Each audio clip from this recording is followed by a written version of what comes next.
Assalamualaikum warahmatullahi wabarakatuh. Perkenalkan, nama saya Rabiat Badawiyah, NPM 1986 status 46. Perkenalkan, nama saya Hanifah Hijriah, NPM 1946 status 37. Kami mahasiswa STKIP Rahmaniyah semester 6 PGSD Siang. Hari ini kami akan membuat video tentang dua ilmuwan, yaitu ilmuwan klasik dan ilmuwan modern. Untuk memenuhi tugas video dari mata kuliah Kajian Islam dan Sains Dengan dosen pengampu Bapak Taufik Lulis. Selamat menyaksikan. Baik, saya akan menjelaskan tentang ilmuwan muslim modern, yaitu Rashid Ridho.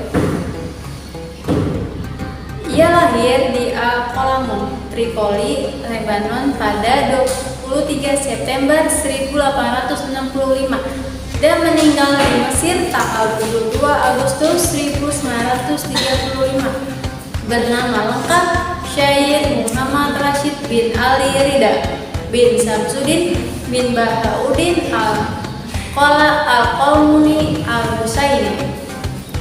Beliau kenal sebagai seorang intelektual muslim yang mengembangkan gagasan modernisme Islam, di mana awalnya digagas oleh Jamaluddin Al-Afghani dan Syekh Muhammad Abduh.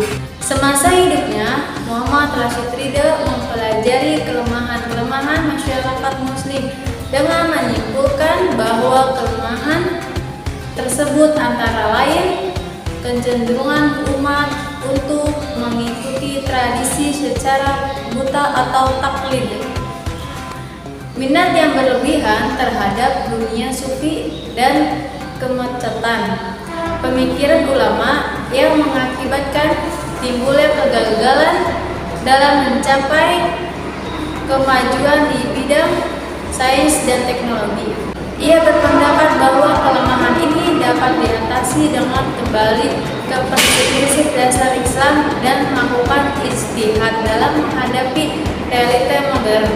Pada tahun 1898 hingga wafatnya 1935, beliau menyuarakan pemikirannya dengan menerbitkan majalah Al-Manar. Melalui majalah inilah beliau mengaungkan pembaruan dalam bidang agama, sosial, dan ekonomi, memberantas takhayul dan bid'ah-bid'ah yang masuk ke dalam tubuh Islam, menghilangkan paham fatalisme yang terdapat di kalangan umat Islam, serta paham-paham yang menyeleweng dalam tradisi tasawuf, meningkatkan mutu pendidikan dan membela umat Islam terhadap politik barat. Majalah Al-Manar mulai terbit pada tanggal 22 Syawal 1315 Hijriah, 15 Maret 1998. Majalah ini awalnya terbit dalam bentuk tabloid sekali dalam seminggu, kemudian berkembang menjadi sekali sebulan, dan kadang-kadang terbit 9 kali dalam setahun. Majalah ini telah menerbitkan sebanyak 34 jilid besar, di mana setiap jilidnya berisi 1000 halaman. Syed Muhammad Rashid Ridho tercatat sebagai seorang pejuang muslim bersama gurunya dalam pembaruan dunia Islam. Sepenilaian gurunya terdapat dua jalan yang bisa dilalui untuk pembaruan tersebut, yaitu pembaruan melalui jalan politik dan pendidikan pengajaran. Kedua jalur ini sangat berkaitan karena tidak dilakukan pembaruan, umat Islam selalu berada dalam kegundahan dan kemunduran sehingga menjadi umat yang terlantar. Muhammad Rashid Ridho juga menganjurkan umat Islam agar mendikotomi ilmu pengetahuan, baik itu ilmu agama dan teknologi dari barat. Umat Islam haruslah mempelajari ilmu pengetahuan dan teknologi itu bila mereka ingin maju, dengan catatan tidak berlawanan dengan syariat Islam. Beberapa pemikiran Rashid Ridho tentang pembaruan Islam adalah sebagai berikut. 1. Di tengah kehidupan umat Islam harus ditumbuhkan sikap aktif dan dinamis. Kedua, umat Islam harus meninggalkan sikap dan pemikiran kaum fatalis, Jabariyah atau yaitu kaum yang hanya pasrah pada keadaan. Baik, selanjutnya akan disambung oleh Hanifah Hibsin. Baik, selanjutnya saya akan menjelaskan tentang ilmuwan musik klasik, yaitu Al-Batani. Al-Batani lahir sekitar tahun 858 di Haran. Ia memiliki nama lengkap Abu Abdullah Muhammad ibnu Jabir ibnu Sinan Al-Rakib Al-Harani Al-Sabi Al-Batani. Orang Eropa menyebut Al-Batani dengan sebutan Al-Batonius. Pada beberapa literatur hanya disebutkan bahwa sesama mudanya Al-Batani belajar di Rokoh, di tempat barunya itu. Ia tekun mempelajari teks-teks kuno, khususnya karya Ptolomeus, yang kemudian menuntunnya untuk terus mempelajari astronomi, bidang keilmuan yang ditekuninya itu kelak. Membuatnya menjadi terkenal tidak hanya di kalangan umat Muslim melainkan juga di dunia barat. Al-Batani secara informal dididik ayahnya yang juga seorang ilmuwan.